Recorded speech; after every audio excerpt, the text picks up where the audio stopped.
আমরা মানুষ হিসাবে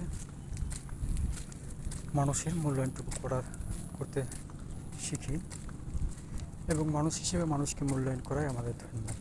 আমরা সৃষ্টির সেরা জীব, আল্লাহর খুব প্রিয় জীব আমরা। তাই আল্লাহর প্রিয় জীব হয়ে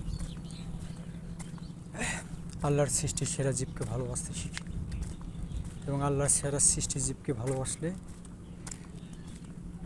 আল্লাহর কাছে খুব তাড়াতাড়ি যাওয়া যাবে। তাই আমরা প্রত্যেকটা মানুষকে সম্মান করব এবং মনে করব যে আল্লাহর সৃষ্টির সেরা জীব আমার থেকে কোনো মানুষই ছোট না। অবশ্যই নিজেকে সংযত রেখে আল্লাহর সৃষ্টির জীবের প্রতি সম্মান রেখে আল্লাহর পথে চলি।